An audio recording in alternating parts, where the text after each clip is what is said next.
Hi, I'm Dini. Welcome to my channel. Hai smart people, bertemu lagi dengan saya Dini dan Pak Aris Mukadi. Kita akan membicarakan tentang seri Ramayana.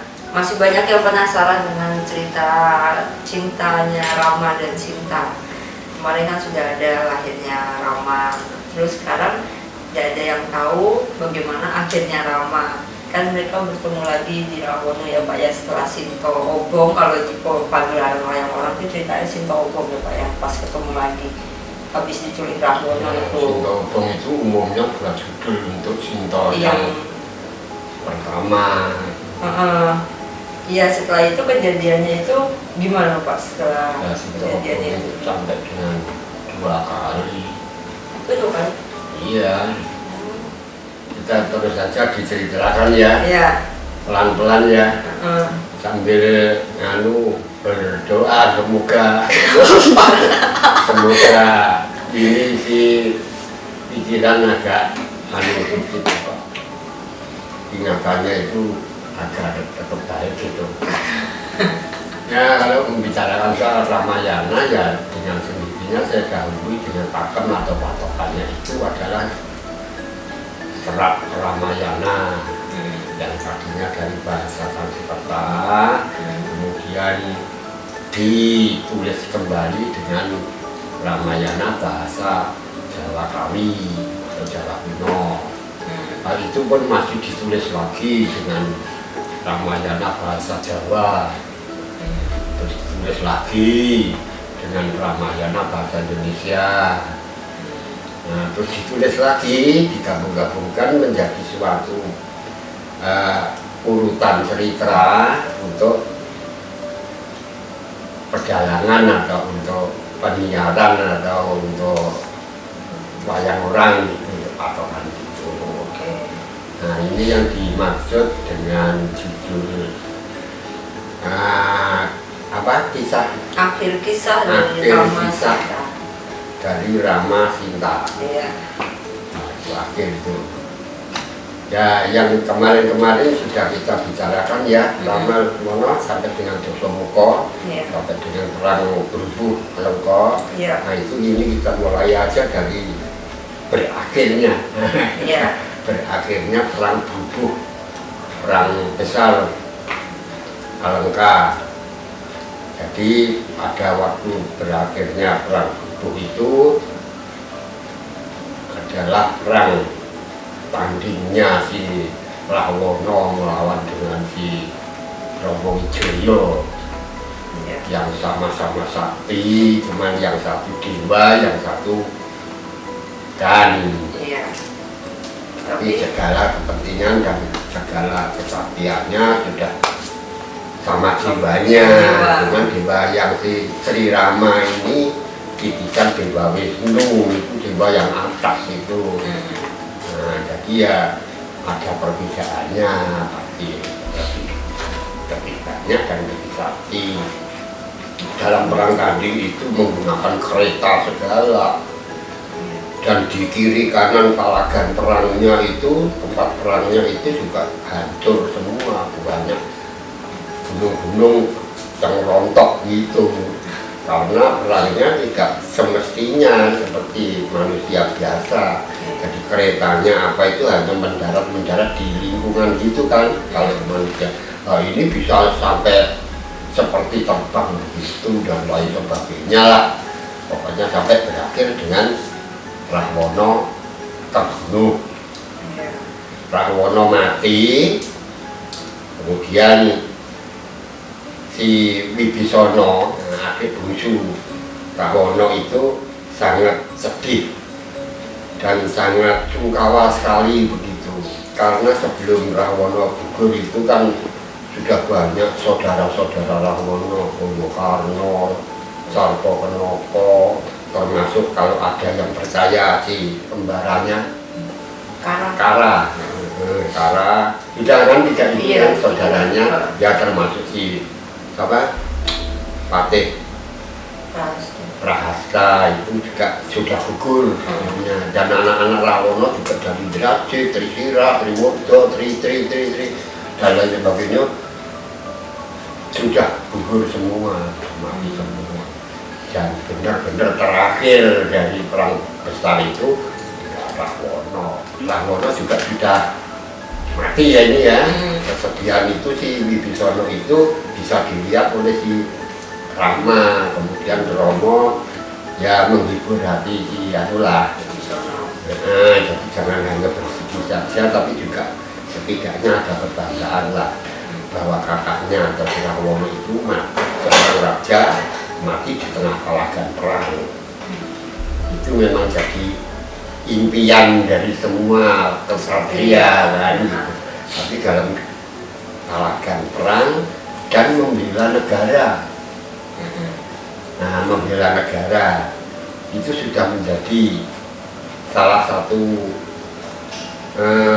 kebanggaan dari orang negara itu kan, jadi pahlawannya gitu kan. Walaupun dia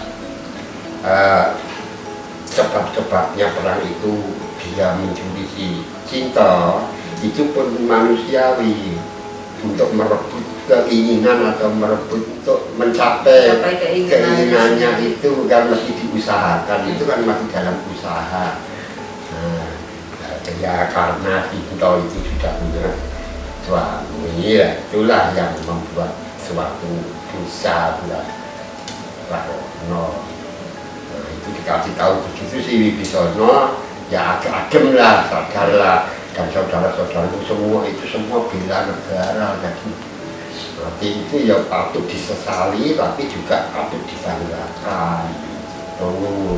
Nah sekarang langsung karena cinta kasih antara keluargamu itu sudah baik sekali dan sekarang sudah habis keluargamu, kerajaan Alko sudah kosong, maka harusnya kamulah pewaris kerajaan Alengka. Dan kamu saya perkenankan atau saya izinkan untuk menjadi raja di Alengka, menggantikan si Rahwono untuk menata para kawula raksasa maupun kawula manusia biasa ya.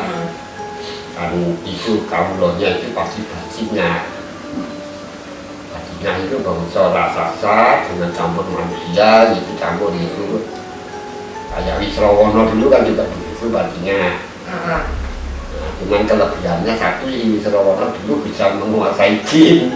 Iya. Rahwono enggak.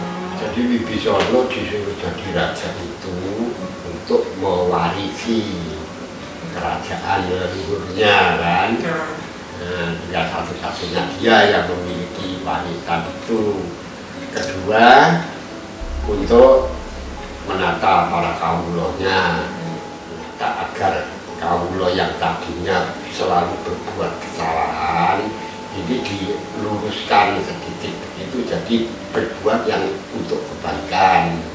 Terus kecuali menata kawula juga menata negaranya agar bisa menjadi negara yang sentosa, itu aman dan sejahtera. Pokoknya dikembalikan ke jalan yang benar. Kalau umumnya pementasan wayang orang itu suka disisipi si Rama itu memberi pelajaran kepada si Wibisana, ya, memberi pelajaran tata caranya untuk memerintah.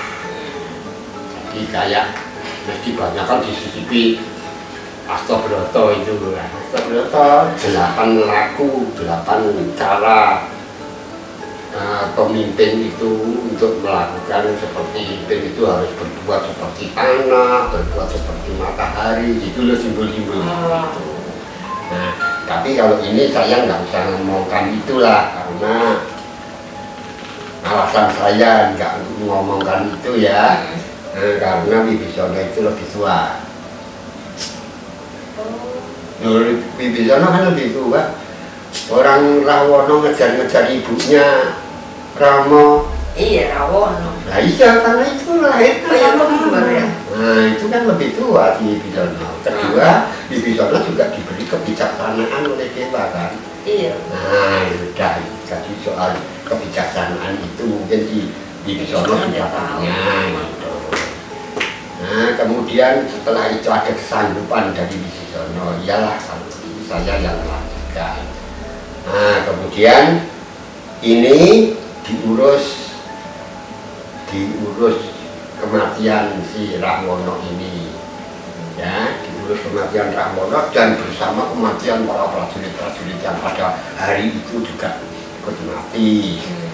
Nah selanjutnya si Sri Rama akan masuk ke ibu kota Alengka kan, ini perangnya kan di luar nih, di luar kota loh. Tak kira diserang ke istana Alengkonya. Loh, enggak ada perang D-nya itu kan di luar. Dari Maliawan sana gitu. Kemudian dia mau berangkat ke sana, si Anoman ini mendahului jalannya Romo.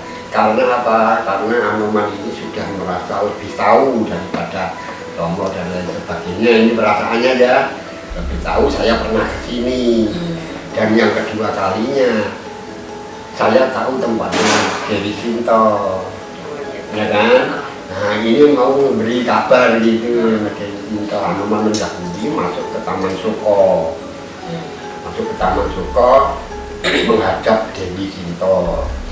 Sampai di situ dia menawarkan jasa baik gitu.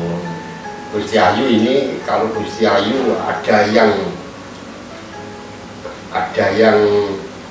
dipikirkan, misalnya ada raksasa atau apa yang pernah menyakiti hati atau menyakiti tubuh, itu siapa? Katakan saja tak bunuhnya gitu. Nah, sudahlah, nggak usah dipikir, itu yang sudah-sudah. Sebenarnya saya nggak pernah ada yang berani mendekat saya, karena saya yang membawa si Rahwono. Saya dianggap calon permaisuri kok.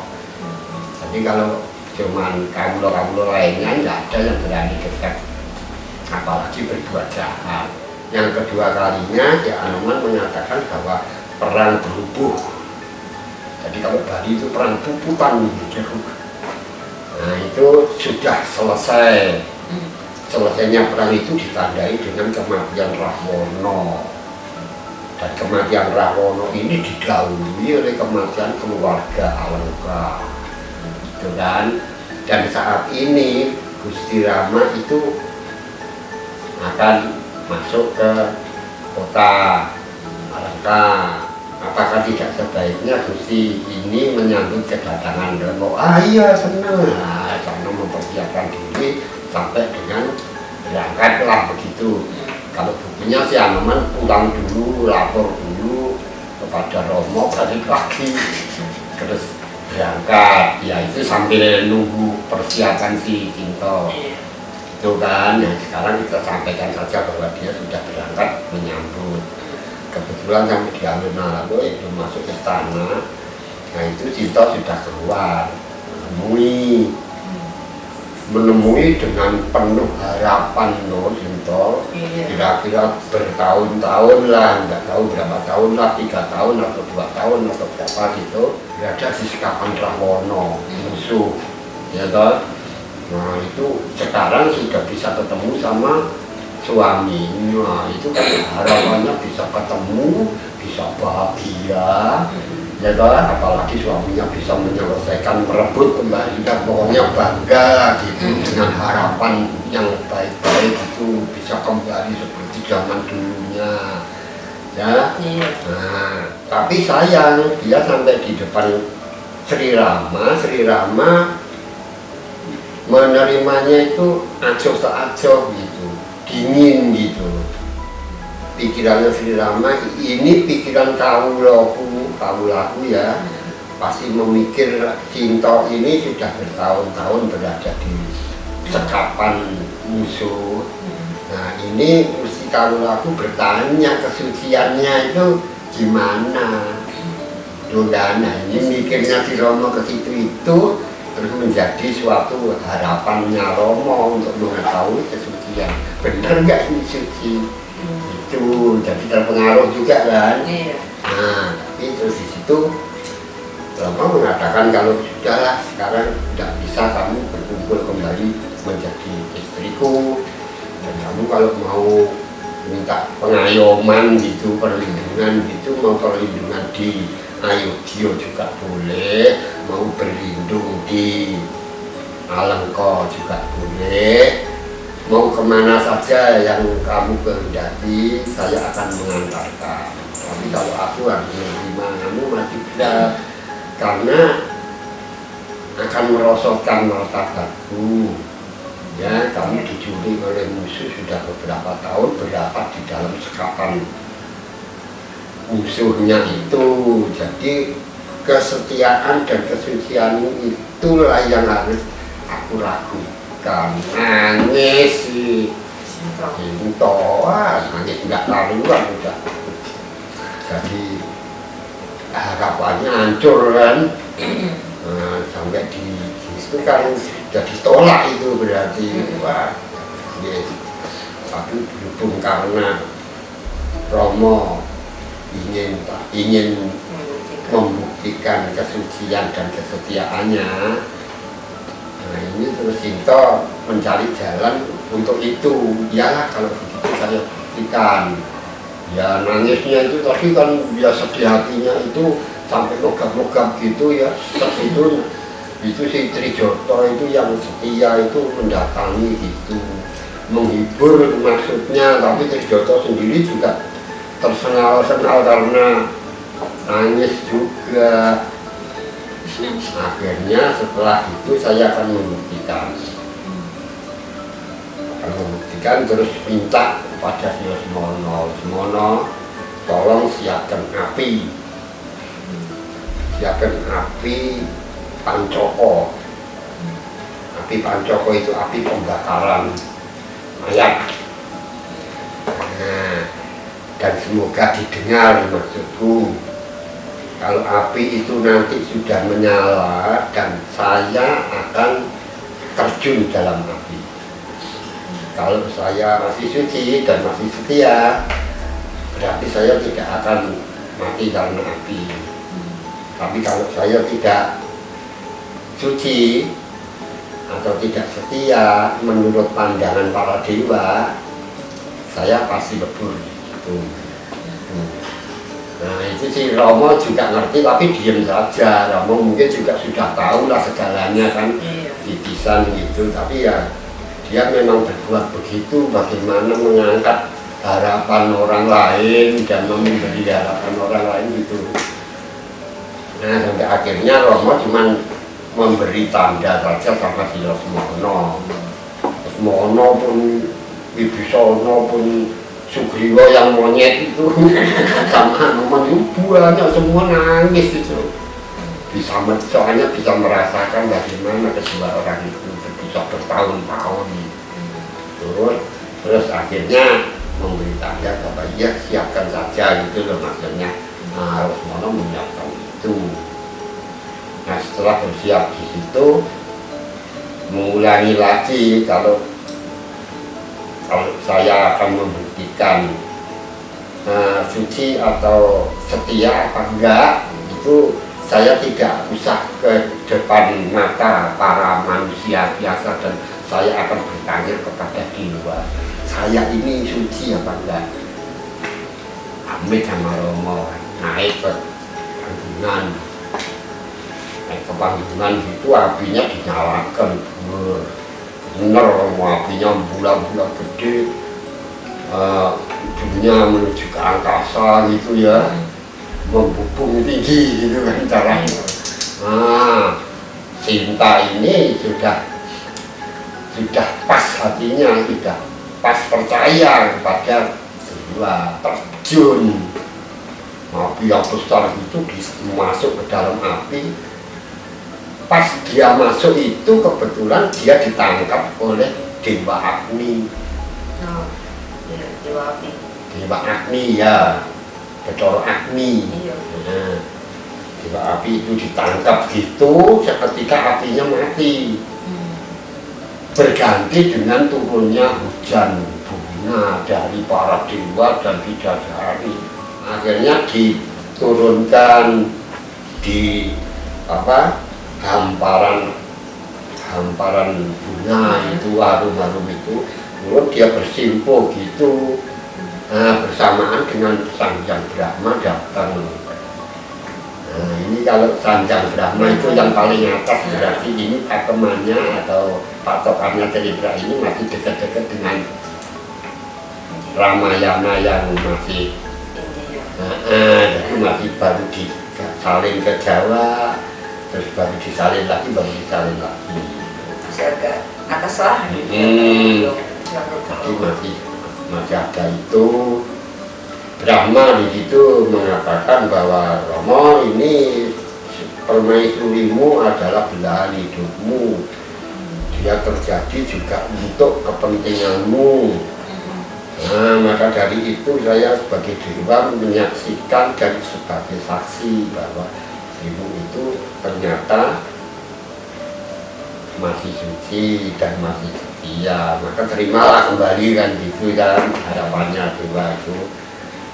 Si Wisnu atau si Sri Rama mengiyakan, menerima, habis bicara begitu terus hilang ini dewa-dewa bidadari apa itu hilang, menghilang, ya melesat ke angkasa terus hilang gitulah. Sinto yang masih bersimpuh di situ didatangi sama Romo, diangkat lagi, nah diterima lagi dengan sukarela gitu, terus dia diajak masuk ke tanah. Ya dengan bimbingannya seizin Bisono. Nah itu masuk di istana, sampai di istana sudah berkenalan dengan keluarga istana dan menentukan segala sesuatunya, diadakan pesta lah. Nah, pesta untuk kemenangan, pesta untuk pengangkatan Wibisana, didudukkan di singgasana Alengka. Di sebelahnya ada singgasana lagi untuk si Sri Rama dengan Sinta, itu juga dihadiri oleh Kapindra. Kapi itu unik cetek ya, Kapi Rewondo, Dro itu Narendra, raja. Jadi raja kera si Sugriwa, raja dari Kiskendha. Nah, itu juga ada di situ dan pasukannya semuanya ada di situ. Itu hari beberapa saat itu, kemudian pada suatu saat dia berkumpul lagi dengan para sahabatnya, ya para abdinya, Bisono, Kapindra, Iwo, Anoman, Anggoto, Anilo, Jembawan, dan Ruwendo, dan kera-kera sakti itu yang tadinya putra-putra dewa dulu itu kumpul situ, dan kera-kera biasa yang bawahan itu juga ikut. Berkumpul, Sri Rama mengatakan niatnya untuk memboyong Dewi Sinta pulang ke Ayodhya. Nah itu si Wibisana ingin mengiringkan, Kapindra juga itu masih ikut mengiringkan, semua keluarga Nalengka, keluarga Kiskendha itu ikut mengiringkan Romo sama semua sama Sinta boyong ke dia. Anoman diperintah oleh si Sri Rama, kamu mendahuluilah datang ke Ayodhya menghadap pada Prabu Wakil Bharata, itu adik si Romo kan. Nah, kecuali menghadap Bharata dan Satrugna, kamu juga harus menghadap kepada ibuku satu, Dewi Ragu atau Suku Salya, ibunya di Sri Rama. Kemudian Dewi Kekayi itu ibunya si Bharata. Sumitra, Dewi Sumitra itu ibunya si Lesmana dengan Satrugna gitu. Nah itu menghadap ke sana, kamu mengabarkan bahwa saya sudah selesai melawan musuh dari Alengka. Dan ini Sri Rama sedang pulang boyong si Sinta untuk ke Ayodhya. Wah, sana persiapan diri kan. Iya. Karena persiapan diri, Anoman kembali melapor kalau sudah sampai di sana dan lain sebagainya. Ini berjalan ini barisan Romo, Sinto, sama Lesmono, sama semua kadean-kadeannya itu keluar gitu. Romo Sinto naik kereta Puspoko, kereta Puspoko kan bisa terbang itu. Iya. Nah, tapi yang nggak digunakan terbang nanti prajurit lainnya gimana gitu. Ya itu nanti pada saat kalau masuk di wilayah yang sulit untuk dibuat jalan, itu kereta itu terbang. Yang mengusiri Anoman. Nah yang belakang itu tetap aja darat gitu, tapi kan lebih lama. Nah, lebih lama, tapi juga lebih lebih tidak beresiko untuk si Romo Lesmono. Tuh, itu seterusnya sampai masuk di wilayah tapal batas kerajaan Ayodhya. Di situ sudah berjajar kaum Ayodhya dibikin jalan. Dan itu kan rajanya, namanya Raja Ayodhya. Iya. Karena si Bharata kan cuma sebagai prabu wakil, cuma menyanding terumpah Sri Rama sebagai tanda bahwa ini yang menjadi raja adalah Sri Rama. Itu ketemu sama ibunya, ketemu sama saudaranya, sungkem, ibunya juga sudah kangen sekali, gitulah semua. Karena itu memang idaman masyarakat Ayodhya kan, Romo Sinto. Terus dibawa masuk toh ke istana, itu semua tamu-tamunya itu yang mengiringi Romo itu juga masuk semua ke kota Ayodhya, menjadi ramai berjubel gitu, kayak pertunjukan wayang zaman dulu gitu. Sekarang kan sudah ada. Sekarang udah gak boleh nonton. Nah, masuk ke situ, di situ disambut dengan pesta Bojono, Ondrowino. Tidak hanya sekali, tidak hanya sehari, pasti berturut-turut itu karena banyaknya orang itu pesta besar itu. Hari pada suatu hari ini si Sri Rama Sinta dihadap oleh Lesmono, Sugriwa, Anoman, termasuk Wibisana dan selain sebagainya. Ini membicarakan sudah sampai pada tempatnya Boyong si Dewi Sinta. Ini mohon izin untuk mengurus kerajaannya masing-masing. Nah ini baru diizinkan ya. Baru diizinkan ya, dia pamit keluar. Sebelum pulang, sebelum berangkat, si Anoman mendahului sowan menghadap Sri Rama. Karena kesetiaannya si Anoman, mohon saya diberi restu untuk selalu setia kepada Sang Rama selama orang-orang ini masih mengagumi atau membicarakan keluhuran Romo dan Sinto. Itu saya ingin selalu mendengarkan itu dan menjaga itu jangan sampai hilang cerita itu. Terus si Romo ya memberi restu lah ya, tak prestoni gitu ya, semoga kamu bisa berumur panjang. Terus keluar melepas semua yang pada pulang ke negaranya. Jadi Wibisana ke Alengka, nah berangkat, tinggal Romo, Lesmono, Sinto dan kerabatnya Ayodhya yang ada di situ. Ayodhya menjadi cerah itu keadaan alamnya. Terus Anoman di Ayodhya juga kan? Enggak, pulang itu si Sugriwa.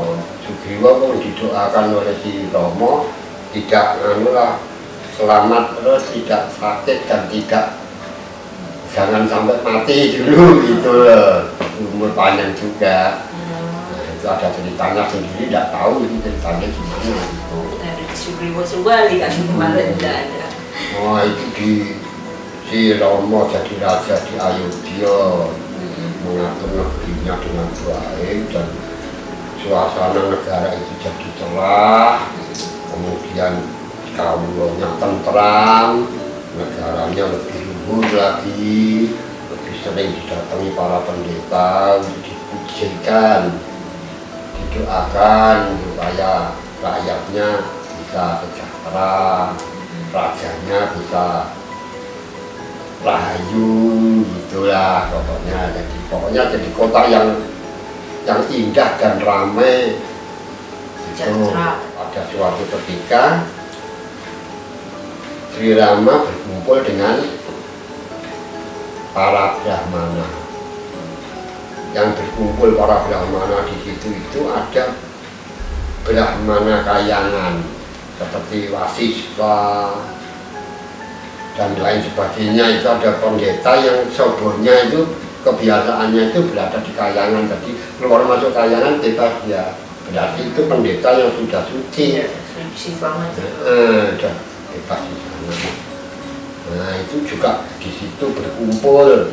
Nah kumpul ini sudah bertahun-tahun ya ceritanya si Romo di situ sudah bertahun-tahun dan sudah bertahun-tahun atau berbulan-bulan lah. Di situ baru terasa si Sinto itu hamil muda gitu. Nah pada waktu berkumpul di situ biasa toh si Rama mesti bertanya bagaimana keadaan kamu loh gitu kan, habis membicarakan tentang keadaan negara, tetangga negara gitu, dan mengatakan gimana kalau kamu loh. Ada pendeta yang mengatakan bahwa kamu loh sini sedang ramai dengan kabar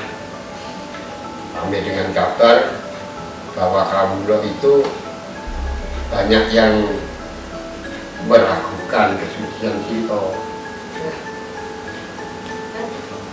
Kan dibuktiin waktu itu. Iya kan di alam kok.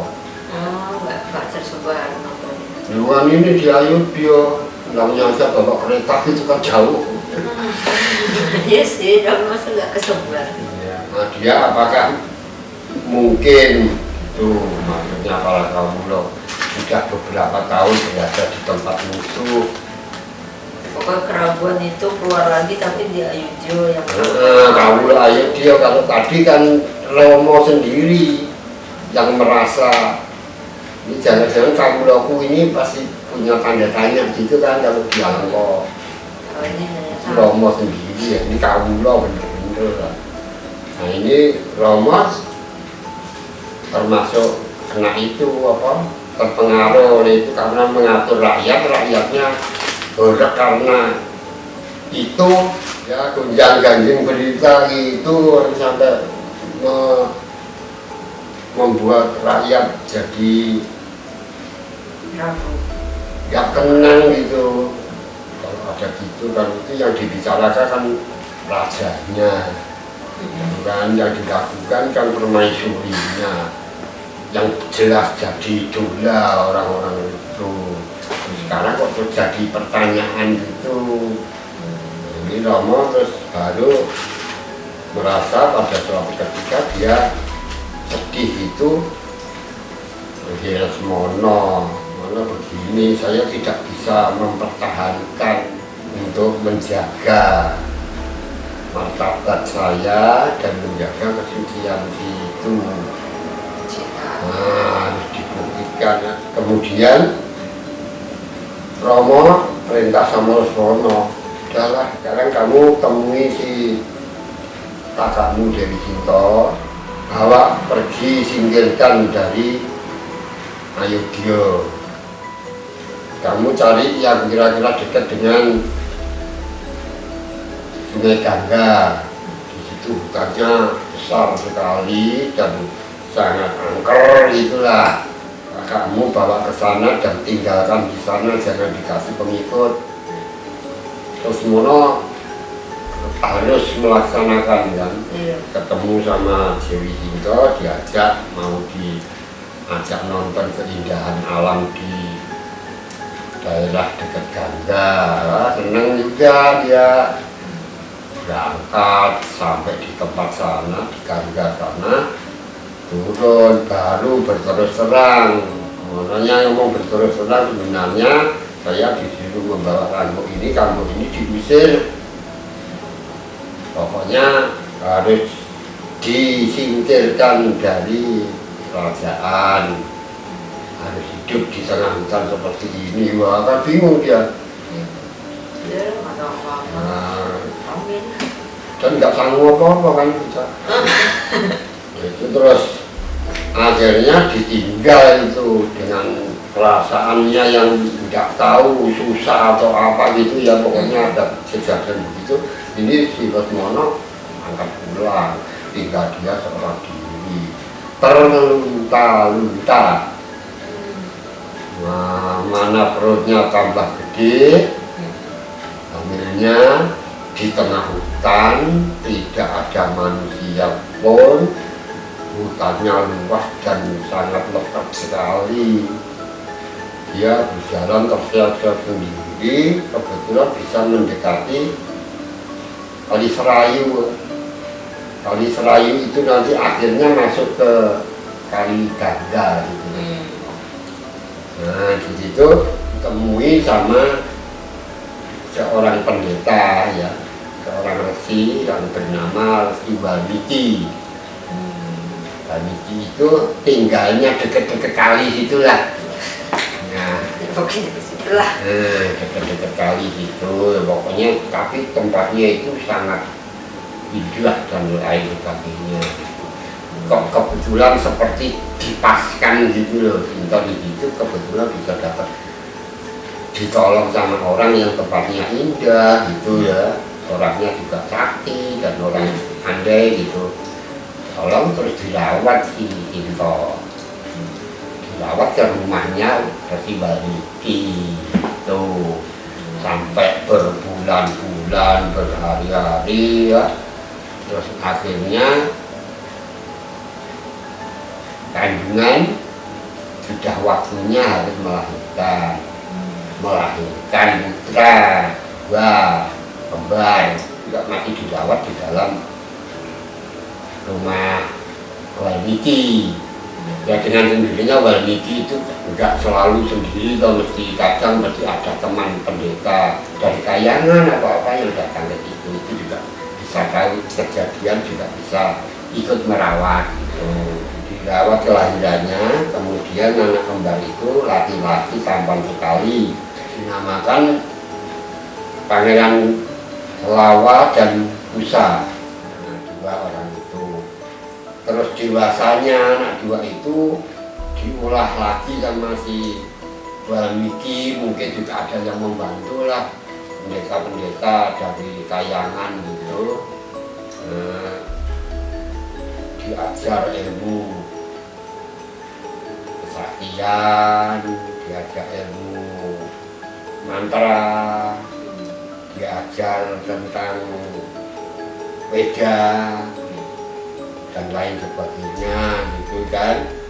Terus yang lebih khusus lagi, anak dua ini diajar tentang kawya.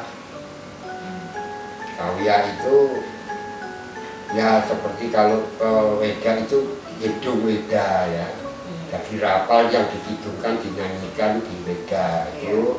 Terus ini kawya ini juga dinyanyikan. Nah, kawya ini adalah tulisan atau buatan si Walmiki sendiri. Nah, ini punya keahlian kesaktian dan lain sebagainya, juga punya keahlian tentang itu. Nah, dan dikasih itu siter. Gitar itu kalau di daerah lain itu gitar itu dikasih gitu. Nah, itu kan karena masih pakai arpa apa gitu loh, kayak apa gitu. Nah, itu milik jiwa itu yang dikasih. Tahu nggak kalau di Mahabharata juga Narayan juga bawa gitu kan. Nah, itu kan itu. Suatu ketika Sri Rama ini mempunyai acara ritual untuk sesaji Aswamedha. Aswamedha itu sesaji kuda. Itu sesaji itu kuda itu kalau umumnya untuk menjadikan raja itu sebagai maharaja. Pokoknya lebih tingkatannya itu lebih internasional daripada nasional. Proklamirkan sebagai raja besar Hanyokrawati. Nah itu cara ini. Nah itu juga didatangi para brahmana, para kawula. Itu di situ kumpul untuk mengadakan sesaji itu, ya. Pada hari H, ada harinya sesaji itu dimulai. Ini pendeta-pendeta banyak yang diulem atau diundang gitu ya. Ini termasuk datang di Resi Walmiki, datang membawa si Lawakusa. Nah, Lawakusa kan sudah dewasa itu. Nah, datang di situ. Nah, pada saat sesaji itu Lawakusa bisa melantunkan rapal Weda. Jadi dia bisa ngidung Weda gitu. Ngidung Weda, suaranya bagus sekali. Orangnya juga tampan sekali gitu ya. Nah, terus itu bisa didengar sama Romo sampai Romo memperhatikan dua anak itu. Nah, memperhatikan dua anak itu yang bisa membuat suka semua yang ada di situ. Nah, sesaji itu, rapal-rapal itu dengan pasek sekali, dengan rapal yang hafal sekali gitu. Begitu akhirnya dia menghidungkan itu karya itu. Karya itu diberi judul Ramayana. Nah, karya itu buatan si Resi Walmiki itu tentang kisah sejarah perjalanan si Romo dengan Sinta. Coba. Jelas Sinta kan itu urus jawaban ini. Iya kan, Sinta kan nyeritain si Sinta. Iya ya, upama ora diceritain itu Walmiki kan pendeta kayangan kan tahu, gitu kan. Terus dibacakan itu, dilantunkan tembangnya itu, Romo seneng ini sama si Anu, ini siapa kok hafal sekali dengan Weda satu, itu membuat senang orang banyak. Terus kok hafal sekali dengan lantunan karya tentang Ramayana. Di Walmiki kan mesti ngomong, Rawilah ini sebenarnya anakmu. Coba wah kaget si Romo, nggak tahu perasaannya gimana ya. Dua orang itu didekati gitu, ya dengan sendirinya mesti ya bahagia gitu lah ya. Nah gitu, terus jadi semua teringat, para pendetanya juga teringat Sinta. Terus diminta Sinta untuk didatangkan, bisa kembali. Nah, agar kembali dan untuk menyatakan kesuciannya itu bersumpah diri. Nah itu udah diminta 2 kali kan berarti. Nah benar, Walmiki membawa diri Sinta ke situ, dibicarakan di dalam para brahmana besar itu sama para kawula itu. Sinta diminta untuk bersumpah, itu yang ngomong malah si Walmiki. Sinta akan bersumpah gitu. Sinta akan bersumpah menunjukkan kesuciannya dengan membuktikan kesuciannya dan membuktikan kesetiaannya. Nah ini Sinta sumpah, ini Sinta sumpahnya dengan sedikit marah mungkin ya. Ada itu ya, kecewa gitu kan, marah, tapi ingin menunjukkan bahwa ini loh, saya ini memang setia. Tapi terpaksa 2 kali ini kamu menolak terus gitu kan. Tinggal juga dia akan bersumpah, benar bersumpah. Dalam bersumpah itu kan ada para brahmana apa itu kan sakral sekali sumpahnya. Nah, dia bilang, saya akan bersumpah kalau saya suci, saya akan bersatu dengan Ibu Betari Pertiwi. Kalau saya orang yang tidak suci, berarti saya akan tetap berada di sini, bisa kembali kepada Sri Rama. Ya, bisa hidup, melanjutkan hidup. Benar dia bersumpah, bilang begitu, disaksikan oleh Pertiwi, buminya belah begitu, keluar naga yang dinaiki oleh Betari Pertiwi. Naik di atas itu, terus mengambil si Sinta, dinaikkan di dampar itu, kursi teratik emas itu. Nah itu ada di gigirnya naga juga. Terus dibawa sama naga itu masuk ke dalam tanah, masuk ke bumi, namanya Rosotolo gitu, dasar bumi, nggak tahu di dalam bumi gitu. Jadi dibawa masuk ke situ, buminya rapat lagi.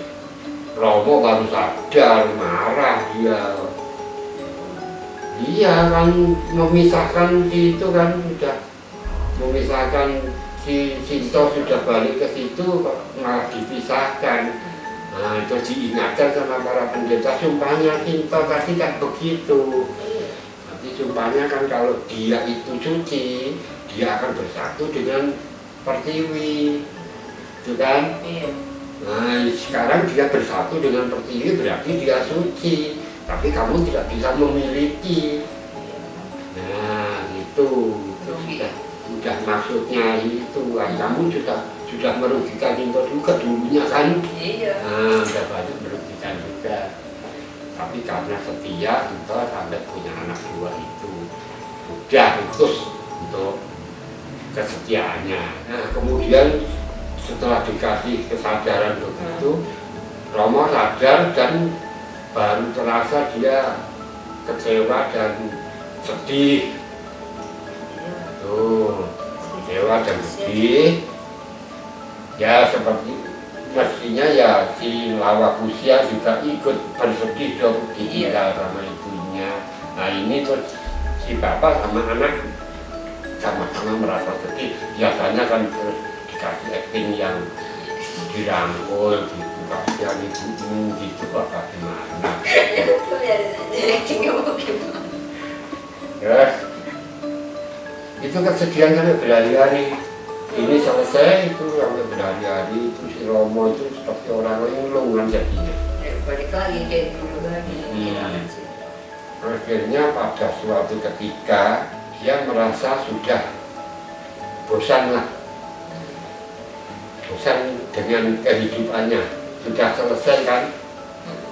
Dia yang untuk membebaskan Sinto sambil menghilangkan angkara murka sudah selesai.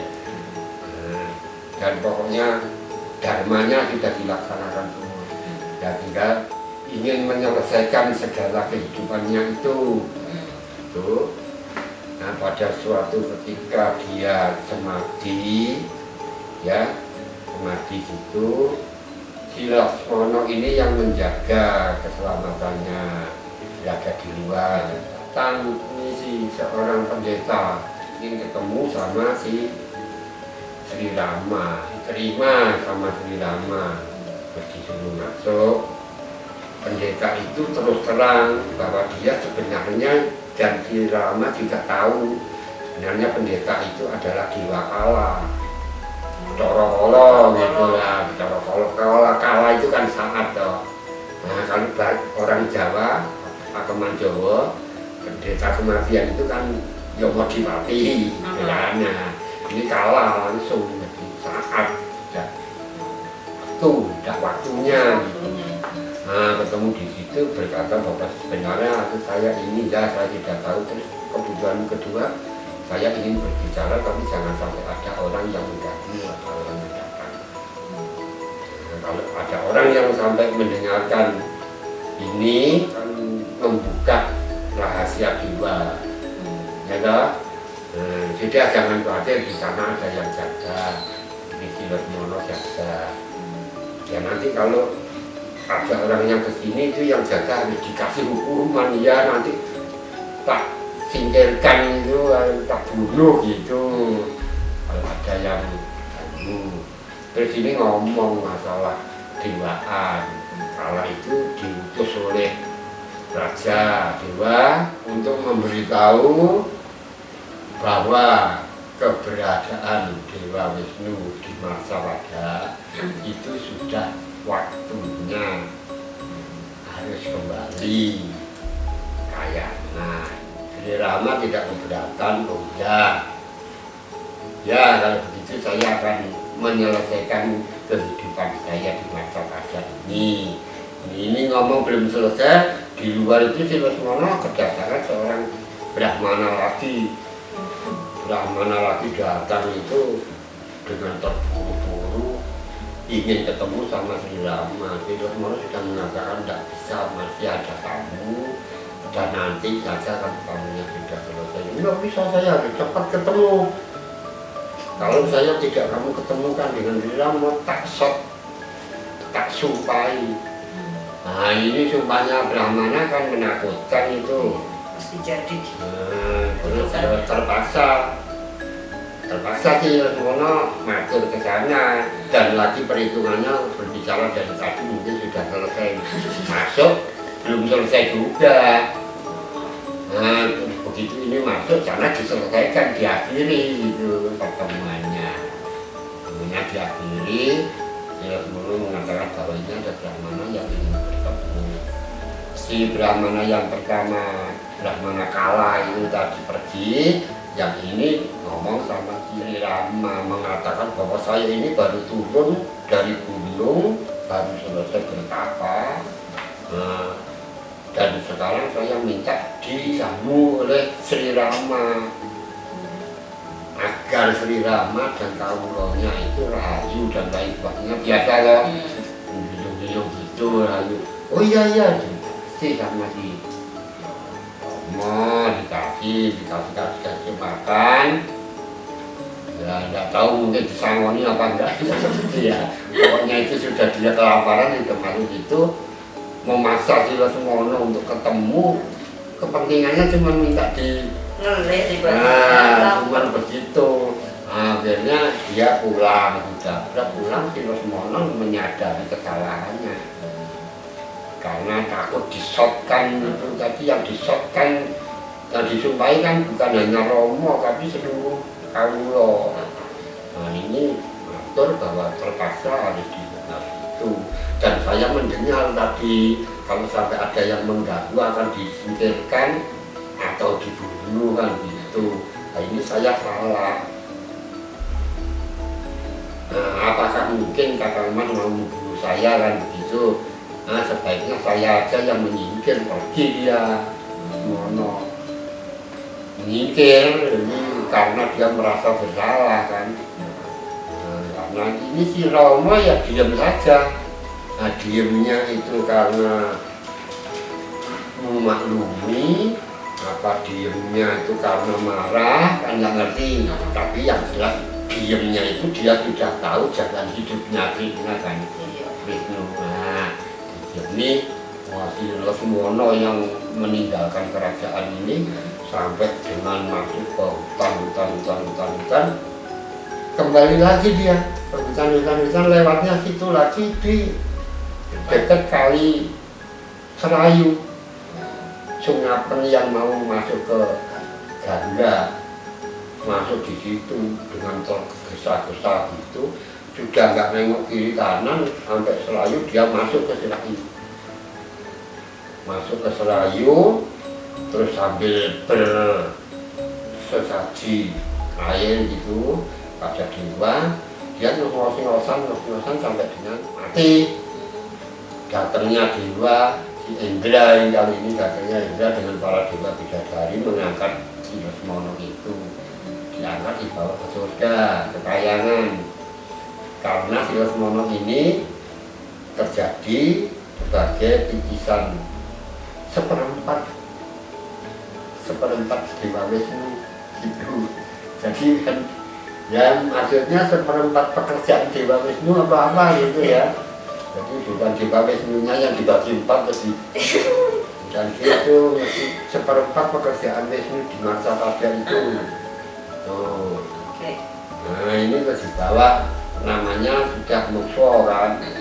Tuh di atas. Ya. Ini sudah tak terpikir lagi oleh Dewa dan oleh Rama. Rama sudah menata kerajaannya lagi. Tapi walaupun bagaimana, sudah kehidupan si Romo kan sudah berbeda. Sudah tidak ada si Sinta, tidak ada Lesmono, dan sahabat-sahabat atau anak buah yang lain kan pulang ke negerinya masing-masing. Nah, pada suatu ketika si Rama ini sedang melamun apa sama gitu ya, pokoknya merenung gitu di depan istananya atau di depan panti pesuannya itu, pokoknya di depan istananya itu ada kereta datang dari Akrasa. Datang kereta itu bisa ngomong, kereta Puspoko. Oh iya. Nah itu ngomong sama Sri Rama, saya sudah ada di sini, hanya kamu gunakan sekali untuk boyong dari Naloko ke sini. Nah izinkan saya untuk mengabdi selamanya kepada Sri Rama. Nah tahu Sri Rama ini kereta siapa, sebaiknya kamu aja pulang saja ke pemilikmu pertama di Donorojo atau Wisrawana, atau sekarang menjadi Sang Kuero Dewa Lokokolo. Nah, kamu harus kembali ke sana aja. Saya tidak bermaksud untuk memilikimu. Benar, ini berangkat ke sana ceritanya ya dalam sekejap mata ya. Di Lokokolo sana sudah ketemu lagi sama si Wisrawana, menyampaikan bahwa Sri Rama mengatakan saya untuk mengabdi kepada Wisrawana kembali. Wisrawana nggak mau, sudahlah jangan, karena kamu dulu jadi milikku, diberi oleh Sang Ketara Brahma. Nah itu sudah aku gunakan untuk bekerja apa yang menjadi jabatanku sebagai Lokopolo juga. Nah akhirnya saya sudah dikalahkan sama si Rahwana, dan kamu sudah ditemukan Rahwana menjadi milik Rahwana. Nah kemudian sekarang ini Rahwana sudah dikalahkan oleh Sri Rama, ya kan? Nah dengan sendirinya kamu adalah milik Sri Rama, kamu kembali ke Sri Rama, mengabdilah ke Sri Rama.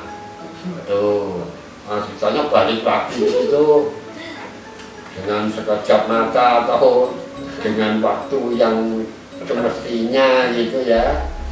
Tahu pokoknya ini kan sudah nganggur nih, tidak ada obyekan ini sih ngomong di situ. Dia datang lagi ke situ menyampaikan bahwa Sang Wisrawana tidak mau menerima, katanya saya harus ikut. Kalau harusnya saya ikut Sri Rama karena tadinya milik Wisrawana dikalahkan Rahwana, ini menjadi barang rampasan dari Rahwana, itu kan? Yeah. Nah, terus sekarang Rahwana sudah dikalahkan oleh Sri Rama. Nah, ini adalah kereta ini adalah milikmu. Ya, tapi saya tidak ingin memiliki. Nah, maka dari itu sejak saat ini kamu saya kasih kemerdekaan ya. Kamu mau kemana? Saya mau buka toko, nggak tahu lah pokoknya. Kemanapun kamu saya izinkan, nggak apa-apa. Hanya satu pesanku besok lah, kalau kamu sudah kangen apa gimana ya, lama nggak ketemu dengan saya, ingin ambil ke sini ya sudah datang sini, aku terima. Tuhan, terima kasih. Ini terus dia berteriak dalam hati, menyabda bahwa was rahayu Sri Rama dan rahayu para kawula, dia tidak bisa membebaskan saya gitu kan. Tuh. Selesai itu pada hari-hari yang itu ya, hari yang sepi itu. Hari sepi itu masih dirasakan oleh Sri Rama sampai beberapa hari kemudian gitu. Sri Rama terus mengumpulkan seluruh abdinya dan mengumpulkan seluruh pendeta, mengumpulkan semua keluarga sesuai dengan pembicaraannya dengan Brahmana kala itu. Nah, dia terus ingin lengser ke Prabon. Dia ingin lengser ke Prabon. Sudah bertahun-tahun itu di situ ya. Mungkin kalau ya sudah jenggoten ya gitu. Terus si Rama minta si Bharata itu untuk menjadi raja lagi, karena saya lengser dan saya akan mengadakan perjalanan panjang. Perjalanan panjang saya tidak berada di kerajaan. Ya, Bharata bilang, nah, saya jadi raja tidak ditungguin, untuk apa? Saya lebih baik bersama aja, saya ikut. Semua lain-lainnya tahu Romo mau ya perjalanan sempurna gitu ya. Wah, ini sudah diterima sama para Brahmana, semua ingin ikut dalam perjalanan sempurna ini tadi, dan keluarganya. Nah, termasuk Bharata juga ingin ikut. Nah, kalau begitu lebih dahulu anaknya diangkat sebagai raja, jadi raja dulu. Karena Ayodhya itu masih ada keranda keturunannya, nah dia dijadikan raja di luar Ayodhya. Si Lawa Kusa itu dijadikan raja di wilayah utara Kosala, sama di wilayah timur Purwa Kosala namanya. Setelah itu dijadikan raja ya, sudah disaksikan dan lain sebagainya. Terus si Bharata ini ngasih kabar sama si Satrugna, saudaranya, adiknya yang ada di kerajaan Mathura apa Mandura gitu ya. Nah, itu dikasih tahu bahwa kakaknya akan mengadakan perjalanan sempurna. Nah, dia ingin ikut, kemudian anaknya si Pangeran Satrugna ingin mengikuti perjalanan sempurnanya si Rama. Nah, lebih dahulu dia mengangkat sebagai raja kedua anaknya, yang Subau sama yang Surasena, itu dijadikan raja di wilayah di desa sama Mathura apa gitu ya. Kalau tadi kan kait Kosala, nah ini Mathura gitu. Nah, itu dijadikan raja anaknya kedua itu. Kemudian dia berangkat ikut ke Ayodhya untuk mengikuti perjalanan sempurnanya. Nah, setelah berkumpul semua dan sudah tersedia semua, dan pendeta-pendetanya, sekian banyak pendeta itu ikut semua bersama keluarganya. Nah, yang lainnya juga para raja-raja bawahan itu juga ikut dalam bawa keluarga. Jadi, kayak berwisata gitu, dia berangkat meninggalkan kerajaan terus sampai di tengah perjalanan, terus sampai masuk di hutan, itu sampai mesanggerah 2 kali ini ya, malam sekali, malam lagi sekali gitu. Sampai di tengah hutan yang lebat, di situ sudah ada berjajar binatang-binatang, beraneka binatang, berjajar di pinggir jalan gitu ya, jalan yang mau dilalui oleh Sri Rama itu perjalanan sempurnanya. Dia mengatakan bahwa dia ingin mengiringkan perjalanan sempurna Sri Rama. Ya, Sri Rama diterima saja sama Sri Rama. Wah, ikut mengiringkan dari beribu-ribu orang, ikut sama binatang, ikut. Nah, terus perjalanannya itu sampai di Kali Gangga. sampai di Kali Gagak berhenti. Semua Nusantara di sini, Sri Rama masuk ke Kali Gagak. Masuk ke Kali Gagak dengan sesuci dan sesaji air. Tiba-tiba ada hujan bunga dan wewangian yang disalurkan oleh para dewa dan para bidadari. Ternyata di situ ada datangnya si Sang Bathara Brahma, mengatakan sama si Sri Rama, sudah saatnya, sudah kalanya kamu harus kembali, ya. Dan istrimu Sinta sudah kembali. Kayangan istrimu, permaisurimu Sinta sudah berubah menjadi Dewi Sri, permaisurimu di Kayangan, sudah menunggumu di sana. Baik, seketika si Sri Rama ini hilang jasadnya, ya, terus dia menjadi Wisnu kembali. Menjadi Dewa Wisnu kembali. Jasadnya hilang di itu, di Kali Ganda. Makanya Kali Ganda itu kan sangat suci dan sangat sakral. Nah ini berangkat, dia naik. Nah sebelum sampai tinggi dia ngomong sama Dewa Brahma, tolong pengikutku ini yang setia sekali ini berilah anugerah, kayangan apa, berilah anugerah surga untuk mereka. Oh iya, disanggupi sama Bathara Brahma yang nanti biar diurus orang-orang, tapi yang jelas semua itu akan saya terima di surga. Jadi dari buah mana sekian banyak dan keluarganya, kawula sekian banyak dan keluarganya, termasuk binatang-binatangnya itu juga dibawa ke kayangan itu. Tuh, sampai dengan bersama si Wisnu, sama Brahma, sama Dewa, sama Bidadari itu menyebar ke wilayah itu Ganda yang naik ke kayangan. Sampai situlah ceritanya, itu akhir dari kisah Rama dan Sinta.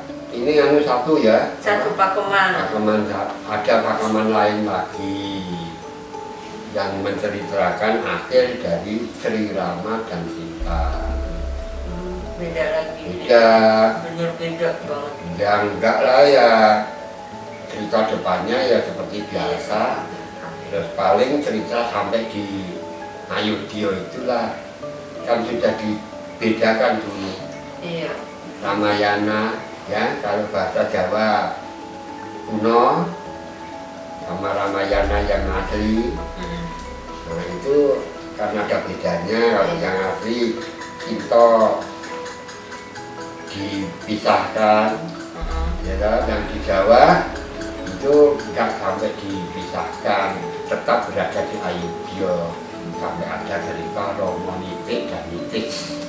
Terus ada lagi yang mati bersama dalam satu pembakaran mayat, itu si Rama sama Sinta. Oke. Itu nanti bisa ceritain. Nanti lah. Oke. So itu adalah cerita dari akhir kisah Rama dan Sinta, dan Lesmono juga ikut juga sampai akhirnya di situ ketahuan semuanya musuh. Ya mati sempurna, mendapat perjalanan. Dia bisa juga semuanya mati sempurna sih. Sudah ada tempatnya masing-masing. So ya macam-macam namanya setia. Nanti kisahnya nyesel sendiri nanti itu Ramanya sampai nyesel sebenarnya dewa kan. Dia sudah. So thank you yang sudah melakukan reservasi. Terima kasih banyak dan see you next episode. Bye bye.